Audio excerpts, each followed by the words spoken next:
नमस्कार भक्तों, आप सभी का हमारे चैनल डिवाइन ट्रिनिटी 108 में हार्दिक स्वागत है। आज हम आपको एक ऐसी अद्भुत, रहस्यमयी और गहरी शिक्षा देने वाली कथा सुनाने जा रहे हैं, जो केवल एक असुर और एक वरदान की कहानी नहीं है, बल्कि यह उस सत्य को उजागर करती है कि जब शक्ति विवेक के बिना मिलती है, तो वह विनाश का कारण बन जाती है। यह कथा है भस्मासुर की, जिसने अपनी कठोर तपस्या से भगवान शिव को प्रसन्न किया, लेकिन उसी वरदान का दुरुपयोग करके वह स्वयं अपनी अंत का कारण बन गया। बहुत समय पहले की बात है, जब सृष्टि में देवताओं और असुरों के बीच निरंतर संघर्ष चल रहा था। हर कोई अधिक शक्ति, अधिक अधिकार और अमरता की इच्छा रखता था। इसी समय एक असुर उत्पन्न हुआ, जिसका नाम था भस्मासुर। उसका शरीर बलशाली था, उसकी दृष्टि तीव्र थी और उसके भीतर एक ऐसी अग्नि थी जो उसे चैन से बैठने नहीं देती थी। वह हमेशा सोचता रहता था कि इस संसार में सबसे शक्तिशाली कौन है और वह स्वयं उस स्थान तक कैसे पहुंच सकता है। भस्मासुर ने देखा कि देवता अपनी दिव्य शक्तियों के कारण पूजनीय हैं, ऋषि अपनी तपस्या के कारण सम्मानित है और भगवान अपने भक्तों को वरदान देकर उन्हें महान बना देते हैं। यह देखकर उसके मन में एक विचार उत्पन्न हुआ कि यदि वह भी भगवान को प्रसन्न कर ले, तो उसे भी ऐसी शक्ति मिल सकती है जिससे वह संपूर्ण ब्रह्मांड पर अधिकार कर सके। यह धीरे धीरे उसकी महत्वाकांक्षा बन गया और उसकी महत्वाकांक्षा ही उसका लक्ष्य बन गई। उसने यह निर्णय लिया कि वह भगवान शिव की तपस्या करेगा, क्योंकि भगवान शिव को भोलेनाथ कहा जाता है और वे अपने भक्तों की सच्ची भक्ति से शीघ्र प्रसन्न हो जाते हैं। भस्मासुर घने वन में चला गया, जहां उसने एकांत स्थान चुना और अपनी तपस्या आरंभ की। प्रारंभ में उसने केवल फल खाए, फिर पत्तों पर जीवन व्यतीत किया और अंततः उसने भोजन और जल दोनों का त्याग कर दिया। वह केवल एक ही मंत्र का जप करता रहा, ओम नमः शिवाय।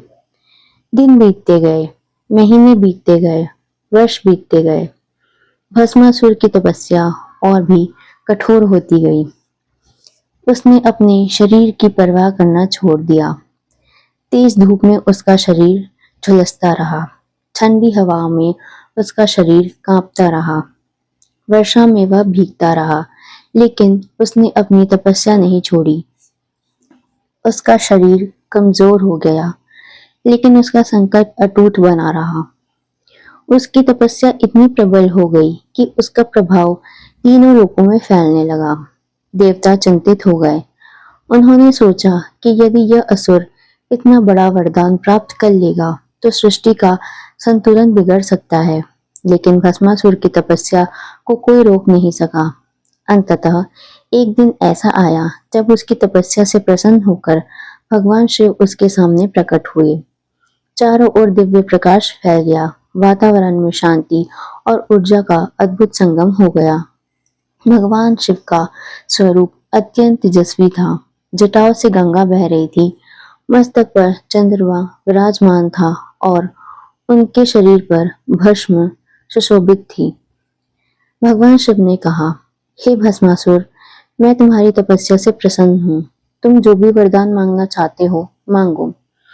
यह वह क्षण था जिसका भस्मासुर वर्षों से इंतजार कर रहा था, लेकिन यह वही क्षण था जिसने उसके भाग्य को भी निर्धारित कर दिया।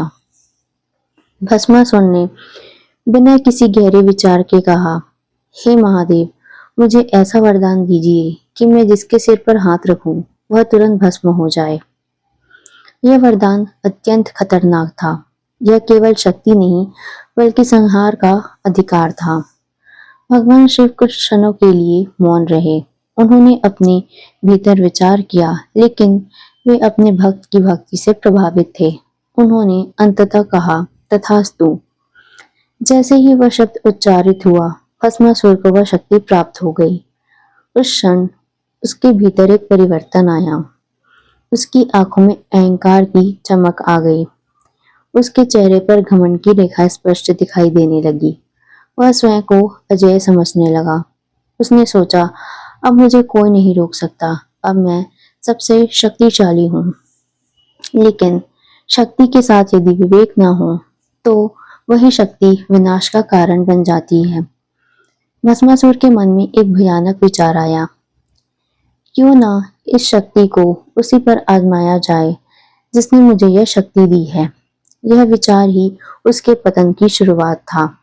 वह धीरे धीरे भगवान शिव की ओर बढ़ा।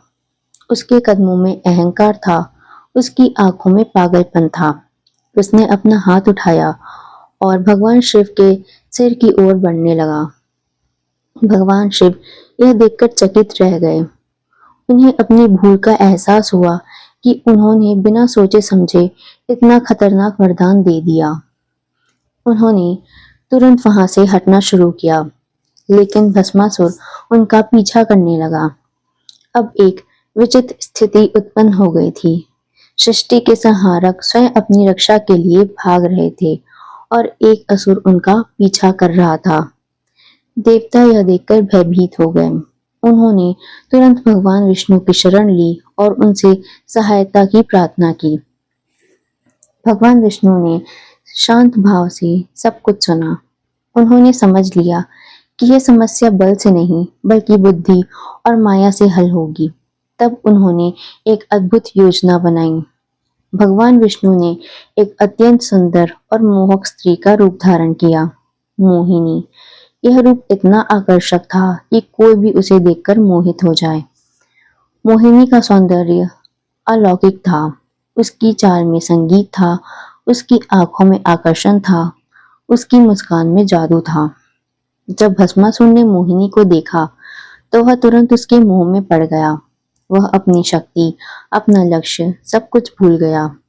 मोहिनी ने मधुर स्वर में कहा, हे वीर, मैं तुम्हारी शक्ति से प्रभावित हूँ, लेकिन मैं केवल उसी से विवाह करूंगी जो मेरे साथ नृत्य कर सके। भस्मासुर ने बिना सोचे समझे सहमति दे दी। नृत्य प्रारंभ हुआ। मोहिनी ने धीरे धीरे नृत्य करना शुरू किया। उसके हर कदम में लय थी, हर मुद्रा में सौंदर्य था। भस्मासुर उसकी हर हरकत की नकल करने लगा। धीरे धीरे नृत्य और जटिल होता गया। मोहिनी ने अपने हाथों को ऊपर उठाया, फिर घुमाया, फिर अपने सिर के पास ले गई। भस्मासुर पूरी तरह सम्मोहित हो चुका था। वह बिना सोचे समझे उसकी हर क्रिया को दोहरा रहा था। और फिर वह क्षण आया। मोहिनी ने अपना हाथ अपने सिर पर रखा। भस्मासुर ने भी वही किया। जैसे ही उसका हाथ उसके सिर को छुआ, उसका अंत हो गया। वह तुरंत भस्म हो गया। उसका अहंकार, उसकी शक्ति, उसका अस्तित्व, सब कुछ समाप्त हो गया। इस प्रकार भस्मासुर का अंत उसी के वरदान के कारण हुआ। भगवान शिव को इस संकट से मुक्ति मिली। देवताओं ने राहत की सांस ली। भगवान विष्णु ने अपना मोहिनी रूप त्याग दिया और पुनः अपने दिव्य स्वरूप में प्रकट हो गए। भगवान शिव ने भगवान विष्णु को धन्यवाद दिया और कहा कि आपने अपनी बुद्धि और चतुराई से एक बड़े संकट को टाल दिया। यह कथा हमें गहरी शिक्षा देती है कि शक्ति तभी तक उपयोगी है जब तक वह विवेक के साथ हो। अहंकार और लालच व्यक्ति को अंधा बना देते हैं और वही उसका पतन कर देते हैं। इसलिए हमें हमेशा विनम्रता, संयम और विवेक का पालन करना चाहिए। अगर आपको यह कथा पसंद आई हो तो वीडियो को लाइक करें, शेयर करें और चैनल डिवाइन ट्रिनिटी 108 को सब्सक्राइब जरूर करें। हर हर महादेव। जय श्री विष्णु।